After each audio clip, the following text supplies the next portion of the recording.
Now available for the first time in paperback. Why 70% of black women are single. Learn all the reasons why so many black women can't find a husband and why 70% of black women are single. Get your copy of Why 70% of Black Women Are Single on Amazon.com today. About a week ago, I did a video called America's Pyrrhic Victory. And in that video, I did a short vlog where I walked around my neighborhood of Parkchester here in the Bronx and showed how many of the local businesses here on the major thoroughfare of Metropolitan Avenue wound up going out of business due to the draconian policy of closing so-called non-essential businesses in an effort to combat the COVID-19 pandemic. Now, this decision by state and local leaders like the governor and the mayor, it may have short-term dealt with the COVID-19 pandemic, but long-term it may do such damage that it becomes a Pyrrhic victory for those politicians here in New York and in many other cities run by the left, such as Los Angeles and Portland. Many of these cities may have their own Pyrrhic victories going on, where, yes, they may have combated and managed to flatten the curve as related to COVID-19, but their efforts to try to flatten that curve may wind up putting a flat line on many of these politicians' long-term efforts to get reelected in the future. And the reason why it may flatline their efforts to get reelected in the future is because those draconian efforts to shut down so-called non-essential businesses not only flatlined the economy and cost many small business owners their livelihoods and abilities to make a living, it also flatlined the tax base because many of those residents who used to live in cities like New York City here, Portland, Seattle, Los Angeles, and many left-leaning cities have decided to leave those cities because those cities are no longer safe. And because those cities have been rendered no longer safe due to policies like here in New York before the pandemic, such as bail reform, which allowed many of your perpetrators or alleged perpetrators to get out without any bail as related to whatever offenses they were charged with. This has turned New York City into a revolving door and increased the crime rate exponentially, and that crime rate wound up exploding in the aftermath of the murder of George Floyd. Because in the aftermath of the murder of George Floyd, we saw many left-leaning cities practically explode into riots, and in many of those cities, those riots still haven't quelled down even 90 days after the murder of George Floyd. Even worse, in some cities like Atlanta, we have seen incidents where black males like Rayshard Brooks have wound up being shot and killed by the police. And in the case of your Jacob Blake, we have seen how those cities have practically exploded into riots. And again, many of these left-leaning areas are still being burned and looted 90 days practically after the murder of George Floyd. And these cities continue to deteriorate into cesspools of crime where, again, one, the tax base is eroding because many of the wealthy are moving out of these states and taking residence in conservative areas. And two, we are seeing this escalation in crime, and again, showing us again another Pyrrhic victory. While the left has managed to defeat COVID-19 and flatten the curve, they have done extreme damage to their cities overall. And that's why I call it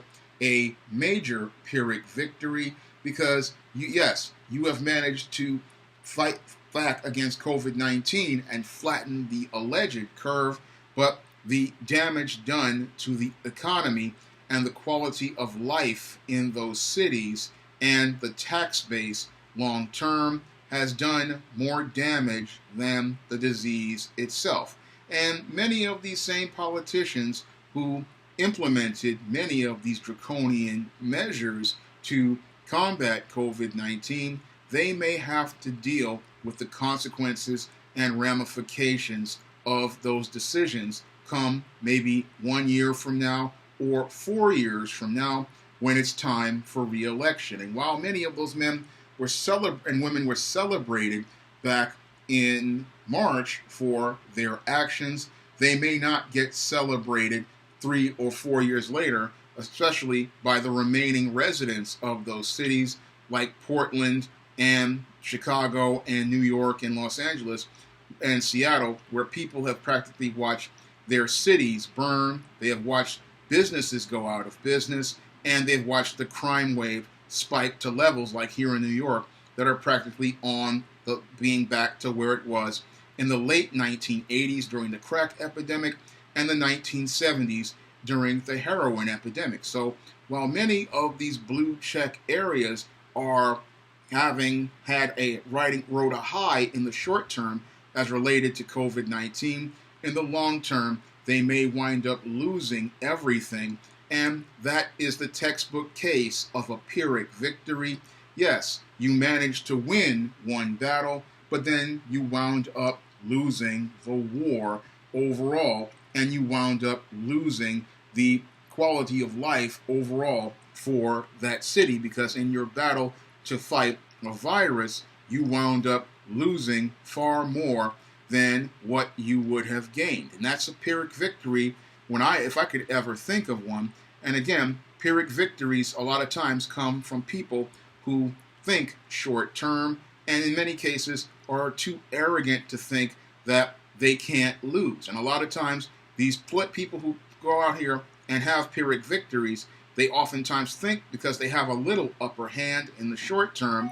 they try to increase their hand by playing the same hand, not understanding that when you have an advantage for a short term, it's best to pull back because you're not going to be able to maintain that advantage for a long term. So when I look at a lot of these left cities, I see where they had, yes, they managed to wage this campaign against COVID-19 on one side, but on the other side, they were waging a campaign against Donald Trump. And in their efforts to wage this campaign against Donald Trump, they wound up creating a situation where they created this economic and social Pyrrhic victory that may possibly be their undoing in the next few elections, because people will remember these politicians and their support of policies like here in New York, such as bail reform, in an effort to so-called give criminals a chance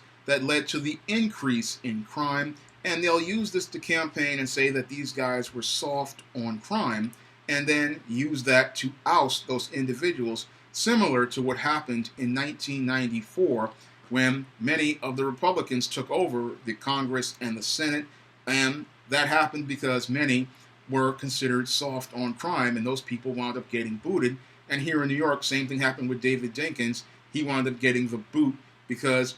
the city had practically fell into chaos under his leadership, and in the aftermath of the murder of Brian Watkins, that was the straw that broke the camel's back and led to David Dinkins being kicked out of office and Republican Rudy Giuliani taking over New York City, and then in his 8 years practically cleaning up almost 16 years of chaos and getting the city back into becoming an investable asset, all under his leadership.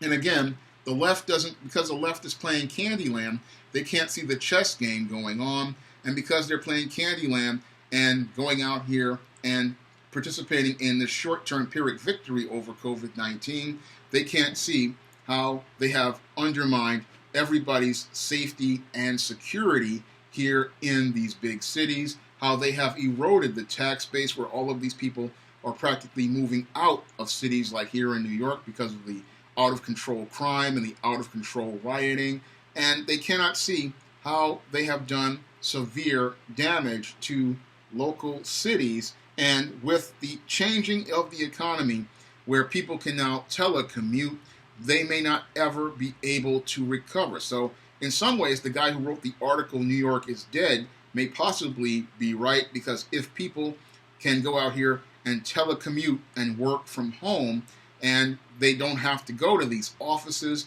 many of these local municipalities are going to wind up losing tax money and never be able to get that tax money back or be able to create revenue streams that will enable them to generate that revenue, because many industries wound up being damaged by not only the COVID-19 pandemic, which practically destroyed retail and destroyed many local areas and destroyed industries like the restaurant industry. It was also destroyed by rioters and criminals who have practically made these areas unsafe for people to live in or even think about maintaining their investment in. So a lot of these people are not thinking about the big picture. They're so caught up in the short-term small picture, they're not thinking about the long, and this may lead to another Pyrrhic victory for the left in their campaign to go after Donald Trump, but in the long term may wind up destroying everything overall. So yes, they may have flattened the curve as related to COVID-19, but as related to their fragmented focus, where they were some people were trying to politicize the virus, this may wind up imploding on them, because a couple of years later, these same politicians may have to go wind up running on their records, and people may wind up using their records against them. So I see yet another Pyrrhic victory, especially for many on the left and some on the right, as related to these draconian approaches. And many of these people, while they're winning right now, they might wind up losing, and we're seeing many people here losing, like Bill de Blasio is right now, due to his soft approach on crime, and many more people more concerned about the crime than they are about this virus, and they really want something done about this crime, because this crime really is destroying people's quality of life, and all of the efforts, again, to empty out all the jails to fight COVID-19 have created a situation where we've got all this chaos in the streets, we've got all this havoc going on, and people don't feel safe in these cities. So they have created a, again, nightmare scenario, and that nightmare scenario has created a situation where many of these politicians who went out here and in their efforts to fight COVID-19 by emptying out the jails, and then also before that participating in policies like bail reform, they have created a situation where, yes, they gained a victory flattening the curve in the short term against the virus, but they have created such a cancer in the cities that they may wind up not only losing the state house, they may also lose the mayor's offices, and they may also wind up losing all of their congressional seats. And this all may wind up happening because everybody wanted to get a small short-term victory against Donald Trump, but then wound up losing the overall war for maintaining a better quality of life for Americans all around. If you want to see me make more videos like this, you can donate to my Patreon, my PayPal, or my Cash App by clicking the links in the description box. And if you want to try some of my SJS Direct publications, you may do so by clicking the link to Amazon.com. That's all I have to say for this video. You can comment, rate, and subscribe. Now available for the first time on Google Play, The Man Crisis. Learn why so many men are falling apart in an increasingly gynocentric world in The Man Crisis. Get your copy on Google Play today.